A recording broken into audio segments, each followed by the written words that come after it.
Bonjour. Dans cette partie du podcast, je vais parler des applications multimédia en ligne et l'archivage de contenu. D'ailleurs, les applications multimédia en ligne jouent un rôle crucial dans la création, la gestion et la diffusion de contenu. Et donc, il est également important de comprendre les stratégies d'archivage et de gestion pour assurer la pérennité des contenus multimédia. Donc, il existe nombreuses plateformes et outils en ligne pour le multimédia.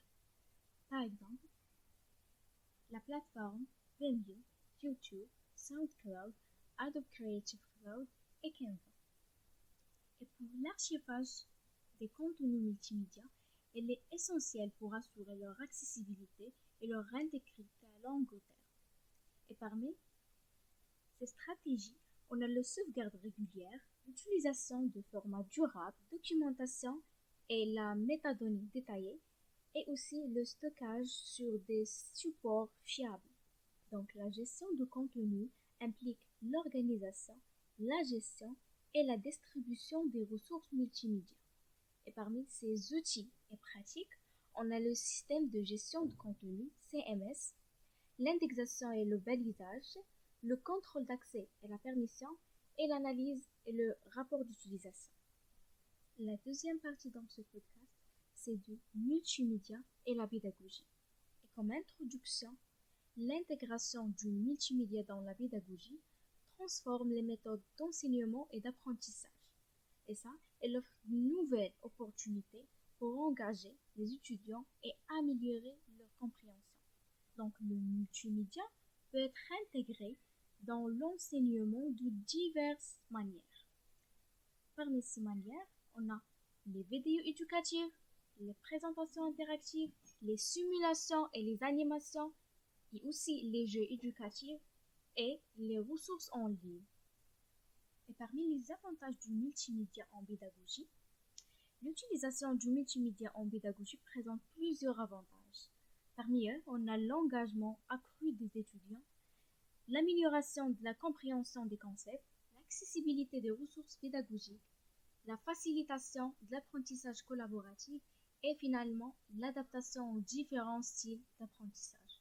Et pour tirer le meilleur parti du multimédia en pédagogie, il faut choisir les outils adaptés aux objectifs pédagogiques, aussi intégrer le multimédia de manière cohérente et pertinente, former les enseignants à l'utilisation des technologies, encourager l'interactivité et la participation des étudiants, aussi évaluer et ajuster régulièrement les méthodes et les outils utilisés.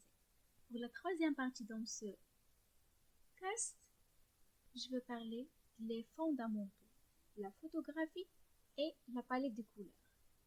D'ailleurs, la photographie et l'utilisation des couleurs sont des éléments essentiels dans le multimédia. Et parmi les principes de base de la photographie incluent la lumière, la composition, l'exposition, le focus et la perspective. En débutant donc par la lumière est un élément crucial en photographie. Et parmi les différents types de lumière, il y a la lumière naturelle, soleil ou bien le reflet, et la lumière artificielle, lampe et flash. Et donc il est important de comprendre comment la lumière affecte l'ambiance et la qualité de la photo. Pour le deuxième principe, on a la composition. C'est l'art de disposer les éléments visuels dans une image. Et parmi les techniques de composition, on a la règle de tiers, c'est-à-dire diviser l'image en 9 parties égales et placer les points d'intégrer sur les lignes ou les intersections. Et la deuxième technique, on a l'équilibre visuel, c'est-à-dire créer un équilibre entre les différentes parties de l'image. Et la troisième technique, on a les lignes directrices, c'est-à-dire utiliser des lignes naturelles pour guider l'œil du spectateur. Pour l'exposition, elle détermine la luminosité de l'image et elle est contrôlée par 3 paramètres. l'ouverture, la vitesse d'obturation et la sensibilité du capteur à la lumière.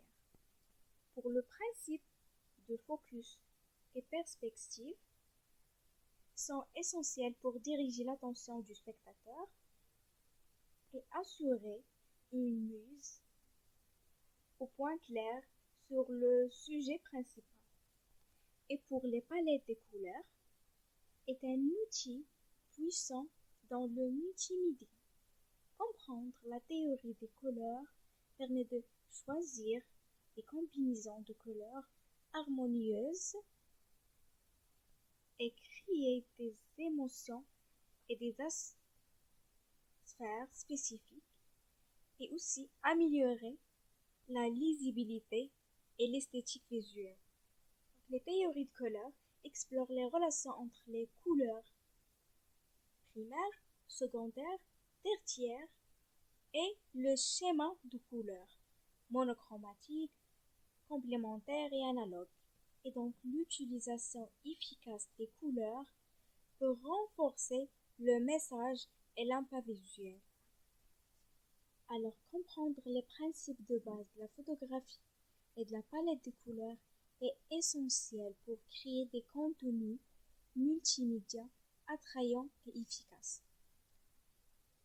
Et en maîtrisant ces techniques, vous pouvez améliorer la qualité visuelle et aussi l'impact de vos projets multimédia. C'est tout pour cette partie. Ensuite, on va voir la partie de l'image numérique et les formats.